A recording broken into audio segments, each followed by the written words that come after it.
भक्तमाल जी में कथा आती है अंतर्निष्ठ राजा की, जो प्रभु के नाम को सदा अपने चित्त में छुपा करके रखता, कभी किसी को यह पता तक नहीं लगने दिया कि वो एक वैष्णव है।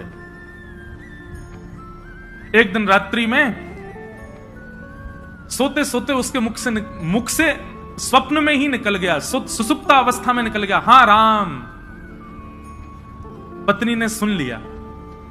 प्रातःकाल जब बेला हुई, पत्नी ने पूरा घर सजाया, ढोल नगाड़े डुमडुमियां बज रही हैं, मंगल बाजे बज रहे हैं। राजा उठ करके आश्चर्यचकित हो गया, इतने मंगल गान क्यों हो रहे हैं। राजा ने जाकर के पत्नी से पूछा, ये सब क्या चल रहा है। बोले कि मुझे तो अब तक लगता था कि आप भक्त हो ही नहीं, पर मुझे अब पता चला आप तो अंतर्निष्ठ भक्त हो। आप तो अपने चित्त में नाम को छुपा करके रखते हैं, कभी प्रकट नहीं। अरे इतने वर्ष ब्याह को हो गए, मुझे आज तक नहीं पता चला कि आप भक्त हो।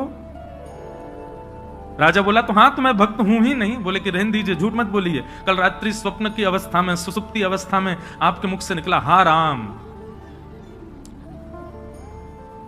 अनकॉन्शियस स्थिति में, बहुत ध्यान से सुनना, आप कैसा बर्ताव करते हो, क्या बोलते हो, वो बताता है कि आप वैष्णव हो कि नहीं।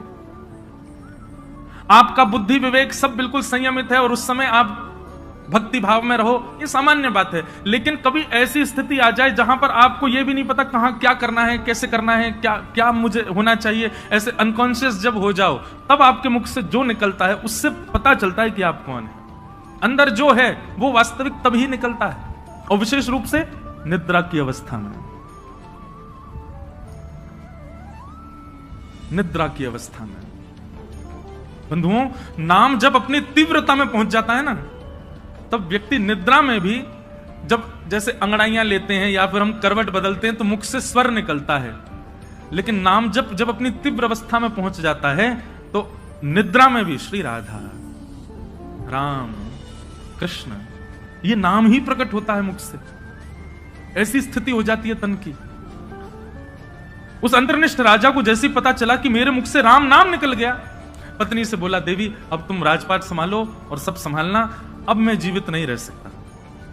पत्नी बोली, क्यों? बोले, मैंने सदा जिस नाम को छुपा करके चित्त में रखा, अपनी पत्नी तक को नहीं पता चलने दिया, वो नाम जब मेरे मुख से निकल गया, मतलब मेरे तन का त्याग नाम ने कर दिया, अब मैं जीवित कैसे रह सकता हूं। प्राण रूप मान करके मैं नाम को अपने हृदय में छुपा करके रखता था, अब वही निकल गया तो मैं जीवित कैसे रहूं। और ऐसा कहते ही तत्क्षण राजा ने अपने प्राण त्याग दिए। इतना बलवान है नाम। वैष्णव की प्रथम निष्ठा होती है नाम निष्ठा।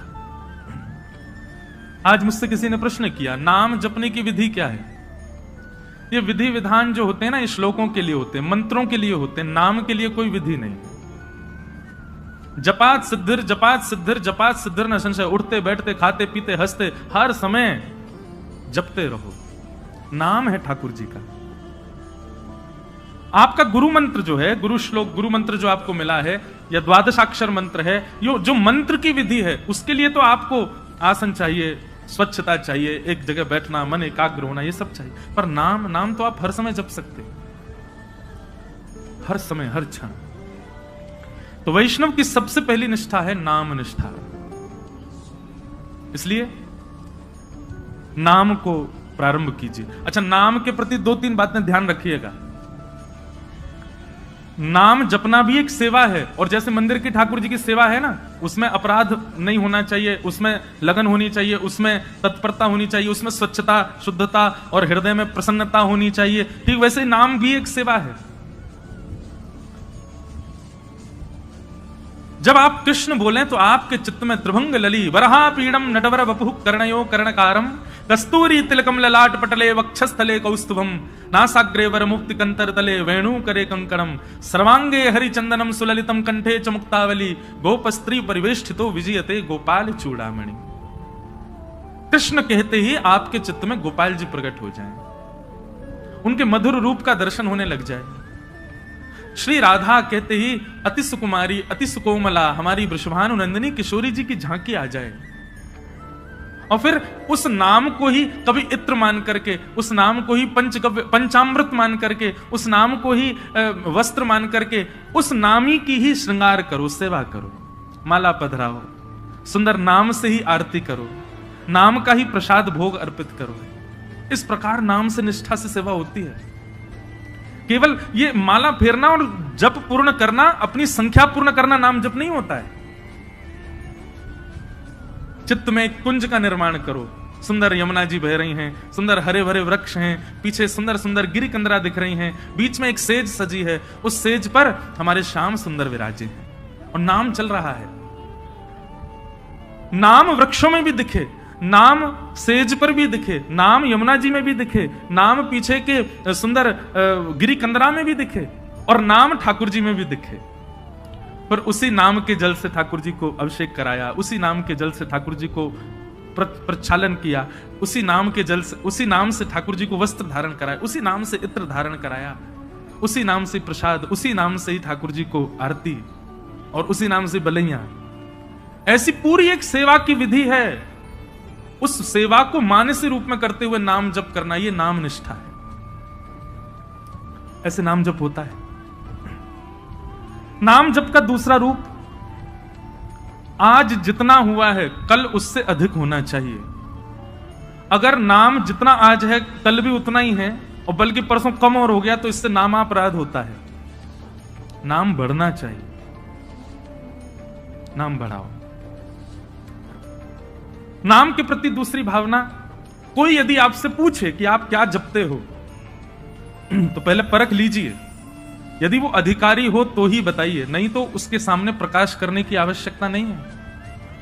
अपने आप को ऐसा बता दो, नाम तो कुछ करते नहीं, महासंसारी हैं हम, तो पापी पामर जीव हैं। अपने आप को मत दिखाइए कि आप नाम जापक हैं। कोई यदि पूछे और लगे कि हाँ ये वैष्णव है, कोई गुरुजन पूछे, हम पूछ लें, हम तो वैसे हम भी संसारी हैं, हम पूछे तो मत बताओ। कोई संत पूछे, कोई महापुरुष पूछे, कोई वैष्णव पूछे तो उनको उजागर करो। सबके सामने उजागर नहीं। यहां लोग बताते फिरते हैं कि हम कितना नाम जप कर रहे हैं, क्यों नहीं, ये नामापराध है। सबके सामने अपने नाम का प्रकाश मत करो। भाई अगर किसी भाव से आपका प्रेम बढ़ रहा है, उस भाव को गोपनीय रखो ना, उसको प्रकाश करने की आवश्यकता क्या है।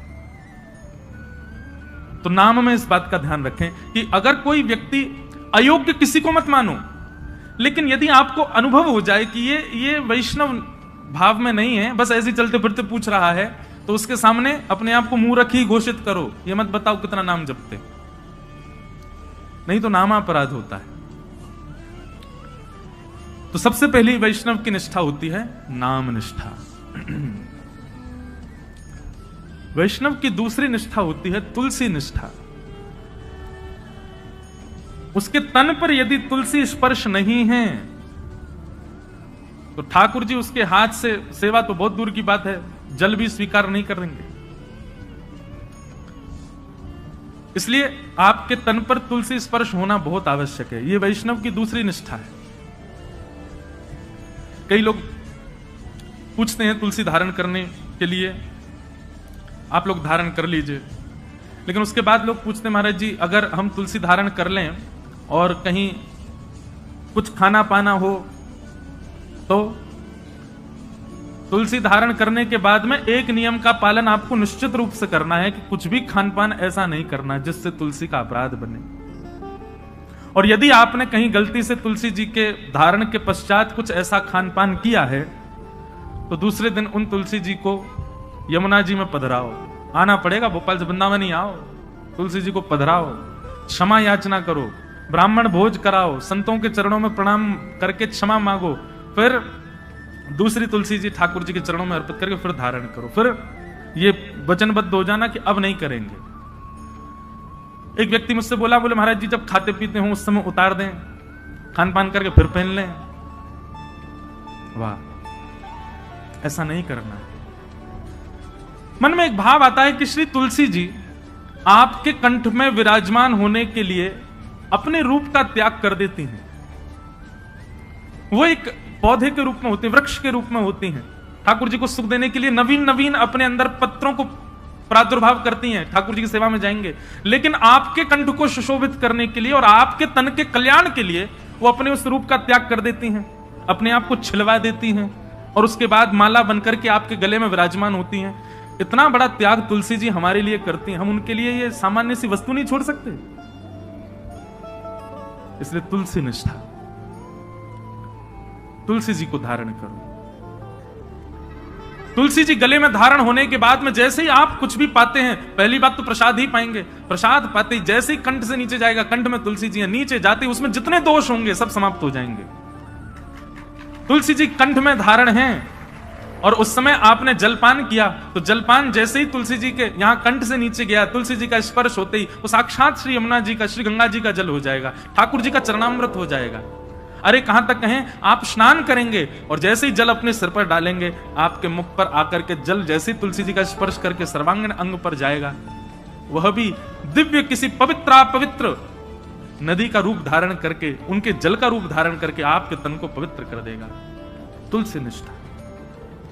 कई संप्रदायों में तुलसी जी का भाव ऐसा धारण करो, पर स्नान के समय मत करो। उसमें ऐसा भाव है कि तुलसी जी का जल चरणों में आ जाएगा।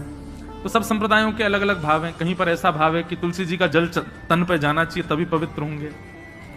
तो अपने अपने गुरुजनों की प्रणाली के अनुसार आप उसका कर सकते हैं भाव। कई मन में भाव रखते हैं कि हम शौचाचार के लिए जाएं तब तुलसी जी को उतार दें। आपके भाव के ऊपर निर्भर करता है, आपका भाव कैसा है, उस अनुसार आप उसका पालन कर सकते हैं। नहीं तो शास्त्र और संतों की आज्ञा तो 24 घंटे आपके कंठ में तुलसी होनी चाहिए। तो दूसरी निष्ठा क्या है? तुलसी निष्ठा। और तीसरी और सबसे विशिष्ट निष्ठा एकादशी निष्ठा। वैष्णव को एकादशी व्रत निश्चित करना चाहिए। एकादशी के दिन अन्न में पाप का निवास होता है और उसके कारण एकादशी के दिन, अब यहां पर भी एक बात आ जाती है, भाव की बात आती है। देखो भाव प्राधान्य जब हो जाती है ना बात, तो फिर वहां पर नियम नहीं चल पाते। बहुत ध्यान से सुनिए सब लोग। अब हमारे राधा वल्लभी है और हमारे हरिदासी वृंदावन के, वहां पर अधिकतर एकादशी नहीं मानी जाती। क्यों? उनका भाव ऐसा है कि भाई ठाकुर जी का भोग है, कल हमने ठाकुर जी को भोग लगाया, वो अन्न था जिसको हमने भोग लगाया, प्रसाद बन गया। अब आज एकादशी, हम उस प्रसाद में फिर ये कर रहे हैं कि नहीं आज एकादशी, आज तो हम उसको पा ही नहीं सकते। तो ठाकुर जी का भोग, उसमें एकादशी पर अन्न कैसे हो सकता है? हम प्रसाद को अन्न कैसे मान सकते हैं? इसलिए कहीं ये भाव उत्पन्न ना हो, इसलिए कई हमारे आचार्य चरणों की प्रणाली में भाव से एकादशी का नहीं नियम माना जाता। पर आजकल के मॉडर्न जमाने में करवा चौथ भी नहीं रखती कई माताएं। क्यों? अरे मेरा ब्याह हुआ, मेरा पति इतना फल फूल रहा है, उसके लिए मैं भोजन क्यों त्यागूं? मैं तो खूब रज रज के पाऊंगी। इसलिए माताएं पाती हैं। देखो कितना भी आप पाओ, लेकिन जब करवा चौथ के दिन कोई मां, कोई बहन अपने पति के लिए व्रत करती है, एक दिन के लिए किया गया व्रत वो शोभनीय लगता, सुंदर लगता, उसमें कोई पीड़ा नहीं, सबको अच्छा लगता। बल्कि माताएं सौभाग्य मानती हैं कि हम व्रत करें। और आजकल तो भाई लोग भी करते हैं पत्नी के लिए। अच्छा है, आप लोग ज्यादा एक्सपीरियंस्ड हो, हमको नहीं पता। लेकिन हमारे लिए तो भैया ये एकादशी जो है ना, हमारे प्रियतम के लिए ये करवा चौथ का व्रत है हमारा। हम अपने श्याम सुंदर रूपी प्रियतम के, अच्छा लोग कहते हैं आयु बढ़ती आदि आदि, जो भी कुछ भी बढ़े ना बढ़े, लेकिन हाँ करवा चौथ का व्रत जब मां करती है तो उसका अपने पति के प्रति प्रेम बढ़ता है। पति को भी लगता है अरे मेरे वजह से बच्चा भूखी प्यासी बैठी सुबह से। भाई सेक्रीफाइस जो होता है ना, ये प्रेम में बहुत आवश्यक है।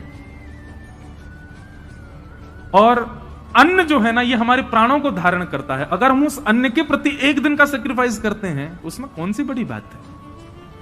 और भाई ऐसे सेक्रीफाइस यदि अगर रोज करो, सब जानते हैं एकादशी कैसी होती है। कुट्टू की पकौड़ी, कुट्टू की कचौड़ी, समा के चावल, मखाने की खीर।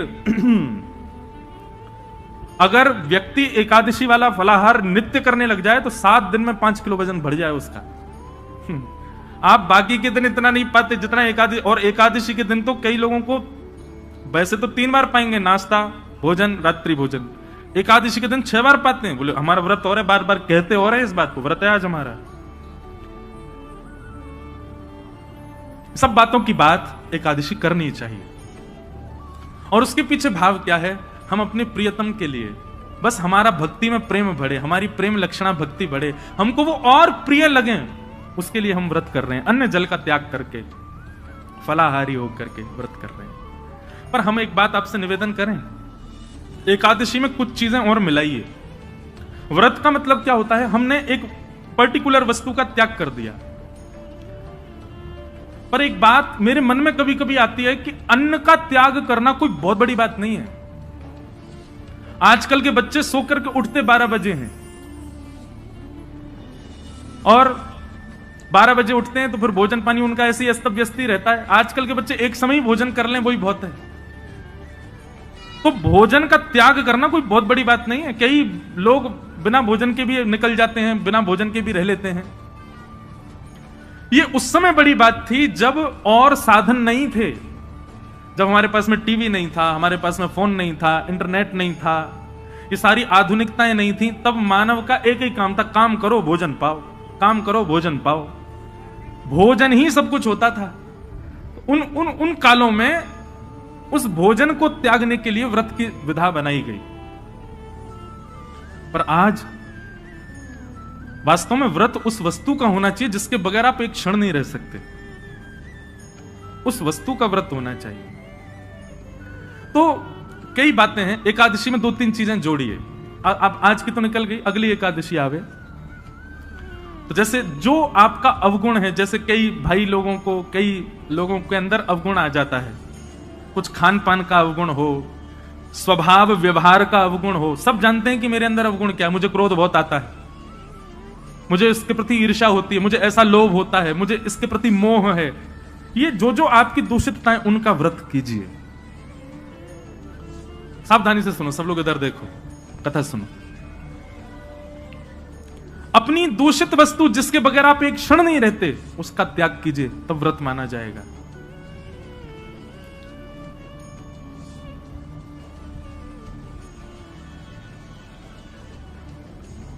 निकालिए, लिस्ट बनाइए, ऐसे कौन कौन सी वस्तुएं हैं जिनके बगैर आप एक क्षण नहीं रह पाते। संसारी वस्तु, उसका व्रत कीजिए, एक दिन व्रत कीजिए। अगली एकादशी पर नियम बनाओ। सबसे ज्यादा तो फोन ही है भैया, उसके बिना ही नहीं रह पाते हम। अगली एकादशी प्रयास करके देखो। हम अपने ऊपर इसलिए लागू नहीं कर सकते, हम तो सफर में रहते हैं, इधर उधर आना जाना लगा रहता है, तो कुछ ना कुछ काम रहते हैं, तो इसलिए हम वो तो नहीं करते। फिर एकादशियों पर इंद्रियों की एकादशी करो, जैसे नेत्रों की एकादशी। नेत्रों की एकादशी मतलब आज नेत्रों से केवल और केवल ठाकुर जी और ठाकुर जी के भक्तों का दर्शन करेंगे। ठाकुर जी का दर्शन और ठाकुर जी के भक्तों का दर्शन। तो एकादशी के दिन बस लगे हैं, अब नहीं जा सकते वृंदावन तो फोन पे ही दर्शन करो। राधा वल्लभ जी, राधा रमण जी, श्री वृंदावन बिहारी लाल जी, गोविंद देव जी, गोपीनाथ जी, द्वारिकाधीश जी, बद्रीनाथ जी, सुबह से लगे दर्शन करने में। और वैष्णवों का दर्शन करो, चुन करके निकाल के अपनी बाइक गाड़ी जाओ, संतों के यहां जाओ, वैष्णवों के यहां जाओ, जाकर के उनको प्रणाम करो। एकादशी ऐसे व्यतीत करो। नेत्रों की एकादशी। कानों की एकादशी क्या? आज इन कानों से केवल भगवत चर्चा सुनेंगे। सूर्योदय से लेकर के सूर्यास्त तक और कुछ करना ही नहीं है। कीर्तन और भजन, केवल भगवत चर्चा ही श्रवण करनी है। कानों की एकादशी। मुख की एकादशी 2 प्रकार से हो सकती है, या तो मौन रहो, या फिर केवल और केवल भगवान नाम ही कहो, और कुछ बोलना ही नहीं है, केवल भगवान नाम। मुख की एकादशी। हाथों की एकादशी कैसे? निकालो, सवेरे निकल जाओ 6 बजे महाराज, मंदिर जो हैं आपके क्षेत्र में सबकी सफाई करना, सब जगह जाकर के स्वच्छता करना, सबके ठाकुरों की सेवा करना, हाथों से सेवा। पैरों की एकादशी, प्रदक्षिणा करो, परिक्रमा, गैया की परिक्रमा, माता पिता की परिक्रमा, मंदिरों की परिक्रमा। ऐसे भैया अपने तन से एकादशी करो, केवल अन्न छोड़ने मात्र से काम। ये आगे की विधा है, पहले अन्न से ही शुरू कर लो, पर शुरू करो। ये 3 निष्ठाओं का यदि आपने पालन कर लिया तो दावे से कह रहे हैं अंतिम श्वास से पूर्व ही ठाकुर जी का निश्चित दर्शन होगा, निश्चित ठाकुर जी अनुग्रह करेंगे। और भाई प्रयत्न तो करने पड़ेंगे, बिना प्रयत्न के ठाकुर जी तो नहीं मिल रहे। हम इतने बड़े भक्त तो है नहीं कि ठाकुर जी बेचारे हो गए कछु ना करे, आज में ले आओ याते। कछु तो करो, ऐसे तो कछु जीवन में लाओ जैसे लाल जी आप सो प्रसन्न हो, आवे आपके समीप। और एक बात मैं आपसे कहूं, पाव भाजी खा लो बाहर किसी धकेल पर, 20 रुपए का मिल जाएगा। कोई पाव भाजी 5 स्टार होटल में खाओ 500 रुपए का। क्यों? प्रस्तुतिकरण में भेद है। ऑफरिंग, वो ऑफर करने का नतीजा है कि वहां महंगा है, यहां सस्ता है। ठीक वैसी भक्ति भी है। एक लोटा जल लिए, उसी में तुलसी डाल दी, उसी में चावल डाल दी, उसी में रोली डाल दी, उसी में चीनी डाल दी, उसी में सब डाल दी, जा गए शंकर जी पर चढ़ा के और नियम करके त्रिपुंड लगा के बेलपत्र चढ़ा के सिर पे लेके आ गए। एक तो ये ऑफरिंग है और एक दूसरी ऑफरिंग है। सारी सामग्री बढ़िया सुंदर सजा करके ले करके गए, एक एक करके एक एक सामग्री शंकर जी पर चढ़ा रहे हैं। सुंदर कोमल हाथों से शंकर जी के सुंदर अभिषेक कर रहे हैं और उसके बाद में सुंदर इत्र लगा करके त्रिपुंड लगा करके प्रणाम करके खूब देर रज रज के भाव से करके आ रहे हैं। दोनों में अंतर है कि नहीं? भक्ति में प्रस्तुतिकरण देखिए आप कैसे प्रस्तुत कर रहे हो। केवल करना है ये नहीं, इससे बढ़िया तुम मत ही करो। केवल एकादशी करनी है, हमको अन्न नहीं खाना, लेकिन पूरे नाक में दम कर दिया घर के में, जे बनाओ, भूख लगी है केला लाओ, ये बनाओ, ये करो। ऐसी क्या फायदा? एकादशी एकादशी जैसी दिखनी चाहिए, उसका प्रस्तुतिकरण ऐसा रखो। ये जो भाव हम आपको बता रहे हैं, हम तो 10% बताएंगे, बाकी आपको विचार करने पड़ेंगे। अब अगली एकादशी होगी, उसमें क्या करना चाहिए जिससे ठाकुर जी प्रसन्न हो। क्योंकि एकादशी के दिन ठाकुर जी दोनों नेत्र खोल करके सब पर दृष्टि डाल करके सबकी क्रियाएं चेक करते हैं। एक प्रकार से ये समझ लीजिए, एकादशी अवसर है, 15 दिन में जो आपने किया उससे निवृत्त होने का अवसर है। इसका मतलब ये नहीं कि 14 दिन सब आपने किए, बोले एकादशी आई रही है सब बढ़िया कर लेंगे उस दिन। अवसर है, अवसर मिला, अब अगले दिन से प्रयास करें कि अब दूषित नहीं करना है। बहुत सारे भाव हैं, मैं तो बोलते ही चला जाऊंगा। हमारे गुरुदेव एक बात कहते हैं कि भाव थोड़े कह करके और फिर आगे बढ़ो। मैंने कहा क्यों गुरुजी, पूरा प्रस्तुतिकरण ही कर? बोले नहीं, कुछ गृह कार्य रहने दो ना, उनको भी सोचने दो, श्रोताओं को भी। तो अब आगे की चीज आप विचार करो। ये 3 निष्ठाएं हैं, इन तीनों निष्ठाओं में एक चीज का ध्यान रखना है, प्रस्तुतिकरण। नाम जप कितना कर रहे हैं ये जरूरी नहीं है, पर जितना कर रहे हैं कैसे कर रहे हैं ये आवश्यक है। तुलसी निष्ठा केवल गले में पहन करके डोल रहे हैं ये नहीं, तुलसी जी को धारण करके आप कितना मान सम्मान का ध्यान रख रहे हैं, कितने आचार विचार की शुद्धता कर रहे हैं ये आवश्यक है। एकादशी कर रहे हैं, पर एकादशी के दिन आपका व्यवहार, आपका स्वभाव, आपकी क्रियाएं कैसी हैं उसका ध्यान रखें।